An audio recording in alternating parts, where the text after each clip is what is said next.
നമ്മുടെ ലൈഫ് ഇങ്ങനെ ആകെ അലങ്കോലപ്പെട്ട ഒരു വൃത്തിയില്ലാണ്ട് അല്ലെങ്കിൽ ഒരു ഓർഡർ ഇല്ലാണ്ട് ഒരു ഡിസിപ്ലിൻ ഇല്ലാണ്ട് കൊണ്ടുപോകുന്നവരാണോ നിങ്ങൾ? അല്ലെങ്കിൽ അങ്ങനെ ആയി തുടങ്ങി എന്ന് നിങ്ങൾക്ക് തോന്നുന്നുണ്ടോ? അങ്ങനെ തോന്നുന്നുണ്ടെങ്കിൽ നമ്മുടെ ലൈഫിൽ നമുക്ക് സക്സസ്ഫുൾ ആവണം, ഒരു അടുക്കും ചിട്ടയൊക്കെ കൊണ്ടുവരണം.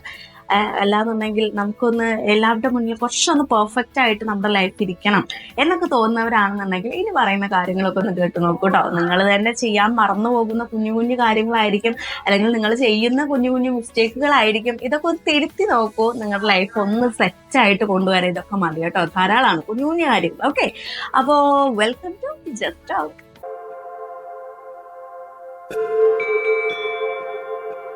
ഒന്നാമത്തെ കാര്യം എന്താണെന്ന് വെച്ചാൽ നിങ്ങൾ സത്യം പറയാ, നുണ പറയേണ്ട ആവശ്യമേ ഇല്ല. ഇപ്പൊ ചിലർ പറയുന്നുണ്ട് കുഞ്ഞു കുഞ്ഞു സന്തോഷങ്ങൾക്ക് വേണ്ടിയിട്ട് നുണ പറയുന്നതിൽ തെറ്റില്ല എന്നുള്ളത്. ഓൾമോസ്റ്റ് അത് ശരിയാണ്. പക്ഷെ എന്ന് എഴുതിയിട്ട് ഈ കുഞ്ഞു കുഞ്ഞു നുണകൾ പിന്നെ പിന്നെ വലിയ വലിയ നുണകളായിട്ട് മാറരുത്. ഓക്കെ, അപ്പൊ നിങ്ങൾ നിങ്ങളെ തന്നെ ചീറ്റ് ചെയ്യുന്ന പോലെയാണ് ഒരു നുണ പറയാന്ന് പറയുന്ന ഒരു കാര്യം. നിങ്ങൾ തന്നെ ചിന്തിച്ചു നോക്കും, നിങ്ങൾക്ക് അറിയാം സത്യം എന്താണെന്നുള്ളത്. പിന്നെ നിങ്ങൾ നുണ പറയുമ്പോൾ നിങ്ങൾ നിങ്ങളെ തന്നെ ചീറ്റ് ചെയ്യുന്ന പോലെയാണത്. അപ്പൊ എപ്പോഴും നിങ്ങൾ ഓൾമോസ്റ്റ് ഒരു 90% എങ്കിലും നുണ പറയുന്നത് നിർത്തിയിട്ട് സത്യം പറയാനായിട്ട് ട്രൈ ചെയ്യുക കേട്ടോ. ഇപ്പൊ കണ്ടിന്യൂസ് ആയിട്ട് നുണ പറയുന്ന ഒരു വ്യക്തിയാണെന്നുണ്ടെങ്കിൽ പെട്ടെന്ന് ഒരു സത്യം പറയാന്ന് പറയുന്നത് കുറച്ച് കഷ്ടപ്പാടുള്ള വിഷയമാണ്. അതുപോലെ തന്നെ സൈക്കോളജി പ്രകാരം നമ്മൾ ഒരു ദിവസം ഒരു തവണയെങ്കിലും പറയുന്നൊക്കെയാണ് പറയുന്നത്. അപ്പോൾ നിങ്ങൾ മനഃപൂർവ്വം നിങ്ങളോട് തന്നെ തെറ്റ് ചെയ്യാൻ ഇരിക്കേണ്ട. നിങ്ങൾ ഒരു കാര്യം പറയുന്നതിന് മുന്നേ തിങ്ക് ചെയ്യുക, നുണ അറിയണം വേണ്ട, ഉള്ളത് പറഞ്ഞേക്കാം എന്നുള്ളൊരു തോട്ട് വന്നാൽ തന്നെ മതി. ഓക്കെ, അപ്പം നിങ്ങൾ ഓൾമോസ്റ്റ് സത്യം പറയാനായിട്ട് നോക്കുക. വെറുതെ എല്ലാത്തിനും കയറി നുണ പറയാൻ നിൽക്കരുത്. സത്യം എന്താണെന്ന് നിങ്ങൾക്ക് അറിയുന്ന വിഷയങ്ങളാണെന്നുണ്ടെങ്കിൽ സത്യം പറയുക. നിങ്ങളെ തന്നെ ചീറ്റ് ചെയ്യാൻ നിൽക്കണ്ട. ഓക്കെ, ഇനിയിപ്പോൾ നമ്മളടുത്ത് കമ്മ്യൂണിക്കേറ്റ് ചെയ്യുന്ന ഒരു വ്യക്തി, ആ വ്യക്തിക്ക് ഇൻ കേസ് നമ്മളെക്കാൾ നോളജ് കൂടുതലാണെന്നുണ്ടെങ്കിൽ അവരെ കേൾക്കാനായിട്ട് നമ്മൾ ശ്രദ്ധിക്കുക. നമുക്കറിയാത്ത കുറേ കാര്യങ്ങൾ അവരുമായിട്ട് കമ്മ്യൂണിക്കേറ്റ് ചെയ്യുന്നതിലൂടെ നമുക്ക് പഠിക്കാനുണ്ടായിരിക്കും. അപ്പോൾ അവരെ ഇഗ്നോർ ചെയ്യരുത്. നമ്മളായിട്ട് ആരും കമ്മ്യൂണിക്കേറ്റ് ചെയ്താലും നമ്മളെക്കാൾ ഇത്തിരി നോളജ് ഉള്ള വ്യക്തി ആയിരിക്കണം അയാൾ എന്നുള്ളൊരു മൈൻഡ് സെറ്റോട് കൂടി തന്നെ നിങ്ങൾ കമ്മ്യൂണിക്കേറ്റ് ചെയ്യാനായിട്ട് നോക്കുക. അപ്പം നിങ്ങൾക്ക് അറിയുന്ന വിഷയമാണെന്നുണ്ടെങ്കിലും അറിയാത്ത വിഷയമാണെന്നുണ്ടെങ്കിലും നിങ്ങൾക്ക് കുറേ കാര്യങ്ങൾ അവരിലൂടെ പഠിക്കാനുണ്ടായിരിക്കും. അപ്പോൾ ഏതൊരു വ്യക്തിയും അങ്ങനെ തന്നെയാണ്. നിങ്ങളെക്കാൾ എൻറ്റയർലി ഡിഫറെൻ്റ് ആയിരിക്കും ആ ഒരു വ്യക്തി എന്ന് പറയുന്നത്. നിങ്ങൾക്ക് അറിയുന്ന എല്ലാ കാര്യങ്ങളും അയാൾക്ക് അറിയില്ലായിരിക്കും, പക്ഷെ നിങ്ങൾക്ക് അറിയാത്ത കുറേ കാര്യങ്ങൾ അയാൾക്ക് അറിയുന്നുണ്ടായിരിക്കും. അപ്പോൾ നിങ്ങൾക്ക് എന്തെങ്കിലുമൊക്കെ പഠിക്കാനുണ്ടായിരിക്കും. ഇനി പറയുന്ന കാര്യങ്ങൾ തന്നെ അയാൾ ഒന്നുകൂടെ പറയുകയെന്ന് വെച്ചാൽ നിങ്ങൾ ഇറിറ്റേറ്റഡ് ആവേണ്ട ആവശ്യമൊന്നുമില്ല. ഇതൊക്കെ എനിക്കറിയാം, നീ ഒന്നും മിണ്ടാണ്ടിരിക്കുക, അങ്ങനെയൊന്നും പറയേണ്ട ആവശ്യമൊന്നുമില്ല. ഇപ്പോൾ ഈ അറിയുന്ന കാര്യം ഒന്നും കൂടെ കേട്ടു എന്ന് വിചാരിച്ചിട്ട് ഒന്നും ഉണ്ടാവാൻ പോകുന്നില്ലല്ലോ, ഒരു പ്രശ്നം ഉണ്ടാവുന്നില്ലല്ലോ അവിടെ. ഒന്ന് ക്ഷമിക്കുക. നിങ്ങൾ അറിയുന്ന വിഷയമാണെന്നുണ്ടെങ്കിലും അറിയാത്ത വിഷയമാണെന്നുണ്ടെങ്കിലും കമ്മ്യൂണിക്കേറ്റ് ചെയ്യുമ്പോൾ കേട്ട് നിൽക്കാനായിട്ട് നോക്കുക. നിങ്ങളെക്കാൾ അറിയുന്ന വ്യക്തിയായിരിക്കും എന്നുള്ളൊരു മനസ്സിൽ ഒരു ധാരണ വെച്ചുകൊണ്ട് നിങ്ങൾ കമ്മ്യൂണിക്കേറ്റ് ചെയ്യാനായിട്ട് നോക്കുക. എന്തെങ്കിലും ഒരു കുഞ്ഞു കാര്യം നിങ്ങൾക്ക് അവരിൽ നിന്ന് പഠിക്കാനുണ്ടായിരിക്കും. ഓക്കെ, ഇനി പറയുന്നൊരു കാര്യം എന്ന് വെച്ചാൽ എപ്പോഴും ഉണ്ടാവുന്നൊരു വിഷയമാണത്. പ്രത്യേകിച്ച് പാർട്ട്നേഴ്സിലായിരിക്കും ഇത് ഉണ്ടാവുക. എന്താണെന്ന് വെച്ചാൽ ഫ്രണ്ട്ഷിപ്പിലാണെന്നുണ്ടെങ്കിലും ഓക്കെ, ഇപ്പം രണ്ടുപേര് തമ്മിൽ വഴക്കുണ്ടാക്കുകയെന്ന് വെച്ചാൽ ഗംഭീര തർക്കമാണ് നടന്നുകൊണ്ടിരിക്കുന്നത്. ഈ മൊമെന്റിൽ എന്തോ ഒരു കാര്യം സംഭവിച്ചിട്ടുണ്ട്, അതിനെക്കുറിച്ചിട്ടായിരിക്കും തർക്കം നടന്നുകൊണ്ടിരിക്കുക. പക്ഷെ ഈ തർക്കം പോകെ അതിൻ്റെ ഒരു ലെങ്ത് കൂടുന്തോറും ഉണ്ടാകുന്ന ഒരു വിഷയം എന്താണെന്ന് വെച്ചാൽ ഈ മൊമെന്റിൽ നടന്ന കാര്യമൊക്കെ നമ്മൾ മറന്നിട്ടുണ്ടായിരിക്കും. പിന്നെ കഴിഞ്ഞ ആഴ്ച, കഴിഞ്ഞ ദിവസം, കഴിഞ്ഞ മന്ത്, കഴിഞ്ഞ വർഷം ചെയ്ത തെറ്റുകൾ വരെ നമ്മൾ ആ തർക്കത്തിലൂടെ പറഞ്ഞുകൊണ്ടിരിക്കുന്നുണ്ടായിരിക്കും.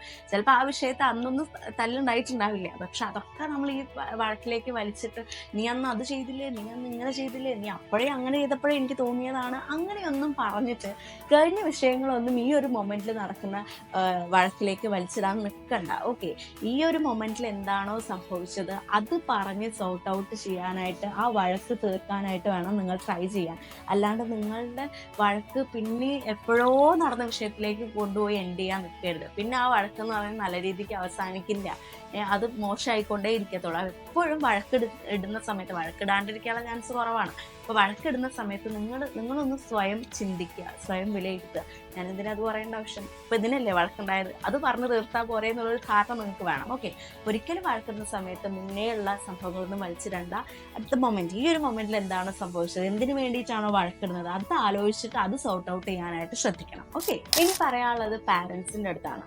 ഈ പാരൻസ് എന്ന് പറയുന്നത് നമുക്ക് എല്ലാവർക്കും അറിയാം, അവരുടെ മക്കൾ എന്തെങ്കിലും ചെയ്യുന്ന സമയത്ത് നമുക്ക് ടെൻഷൻ ആയിരിക്കുമല്ലോ. ഒരു ആദ്യമാണ് അവരത് കറക്റ്റായിട്ട് ചെയ്യുമോ, അവർക്ക് ചെയ്യാൻ പറ്റുമോ, അത് ചെയ്യുന്നതിലൂടെ അവർക്ക് എന്തെങ്കിലും ഉണ്ടായി പോവോ, അവർ തെറ്റായിട്ടുള്ള കാര്യങ്ങളിലേക്ക് പോവോ, എന്ത് കാര്യം ചെയ്യുമ്പോഴും പാരൻസിന് ടെൻഷനാണ്.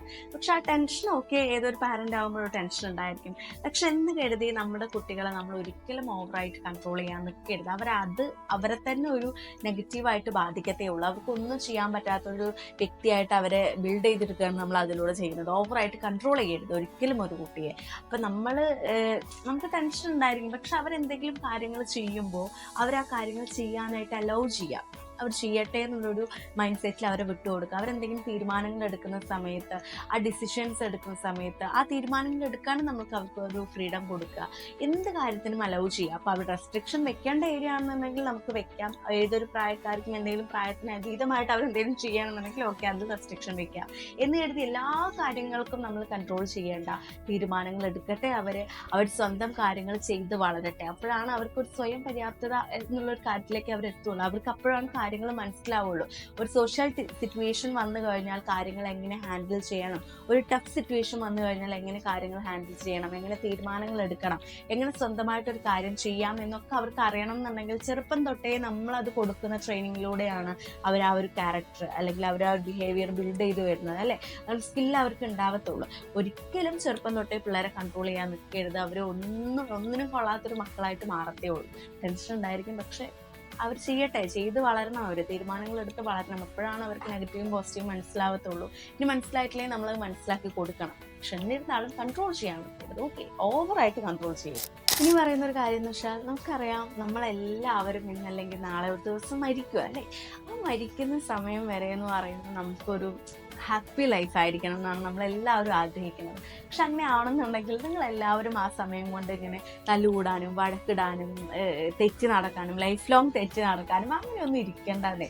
നമുക്കുള്ള സമയം ഹാപ്പി ആയിട്ട് എല്ലാവരെയും സ്നേഹിച്ച് സന്തോഷത്തോടെ ഇരിക്കാനായിട്ട് നോക്കുക. നമ്മുടെ ഭൂമിയിൽ എല്ലാ വസ്തുക്കളോടും, ജീവജാലങ്ങളോടും, മനുഷ്യരോടായാലും പ്രകൃതിയോടായാലും നമുക്കൊരു അറ്റാച്ച്മെൻറ്റ് ഉണ്ടായിരിക്കണം, അല്ലേ? അപ്പോഴാണ് നമുക്ക് ആ ഒരു കൈൻഡ്നെസ് നമ്മുടെ ലൈഫിൽ കൊണ്ടുവന്നാൽ തന്നെ നമ്മുടെ ലൈഫ് ഓൾമോസ്റ്റ് ബെറ്റർ ആയി. ഇപ്പോൾ മുന്നിൽ നിൽക്കുന്ന ഒരാൾ നിസ്സഹായ അവസ്ഥയിൽ നിൽക്കുമ്പോൾ അവർ ഹെൽപ്പ് ചെയ്യാനും സഹജീവികളോട് ഒരു അനുഭൂതിയും സ്നേഹവും ഒക്കെ ഉണ്ടായാൽ തന്നെ ആ ഒരു സംഭവം നമ്മുടെ മനസ്സിൻ്റെ ഉള്ളിൽ വന്നാൽ തന്നെ നമ്മളുടെ ലൈഫ് ഓൾമോസ്റ്റ് ബെറ്റർ ആയി, അല്ലേ? ഒരു നെഗറ്റീവ് തോട്ട്സിനൊക്കെ നമ്മുടെ മൈൻഡ് മാറ്റുക. എന്തിനേലും കാണുമ്പോൾ എന്താ അത്, മോശം എന്നൊക്കെ പറഞ്ഞിട്ട് ജഡ്ജ് ചെയ്യാത്തതിന് പകരം നമ്മൾ ചെയ്യേണ്ടത് എപ്പോഴും ഒരു സഹാനുഭൂതി അല്ലെങ്കിൽ ഒരു നമുക്ക് അവരോട് ഒരു കൈൻഡ്നെസ് എപ്പോഴും നമ്മൾ കീപ്പ് ചെയ്യുക. നമ്മുടെ ലൈഫ് ബെറ്റർ ആവും. ഓക്കെ, അപ്പോൾ ഇതുപോലെ തന്നെ നമ്മുടെ ലൈഫ് എങ്ങനെ സക്സസ്ഫുൾ ആവുന്നതുകൊണ്ട് മുൻപിലും ഞാനൊരു വീഡിയോ ചെയ്തിട്ടുണ്ട്. അപ്പോൾ അതൊക്കെ ഫോളോ ചെയ്താൽ തന്നെ നമ്മുടെ ലൈഫിൽ കുഞ്ഞു കുഞ്ഞു മാറ്റങ്ങൾ വരുത്തിയാൽ തന്നെ നമ്മുടെ ലൈഫ് വലിയ രീതിക്ക് ചേഞ്ച് ആവുക കേട്ടോ. അപ്പം അങ്ങനെയൊക്കെ ഒന്ന് ഫോളോ ചെയ്ത് നോക്കൂ. നിങ്ങൾ എന്തിനാ വെറുതെ ഉള്ള സമയത്ത് നെഗറ്റീവായിട്ടുള്ള കാര്യങ്ങൾ മാത്രം ചിന്തിച്ച് നെഗറ്റീവായിട്ടുള്ള കാര്യങ്ങൾ മാത്രം ചെയ്ത് നമ്മുടെ ലൈഫേ നെഗറ്റീവായി പോകും. അത് കുറച്ച് സമയമുള്ളൂ. നിങ്ങൾ സ്നേഹിച്ച് നല്ല കാര്യങ്ങൾ ചെയ്ത് പോസിറ്റീവായിട്ട് ഇരുന്നുകൊണ്ട് നമുക്കത് കംപ്ലീറ്റ് ചെയ്യാനായിട്ട് നോക്കാം. ഓക്കെ.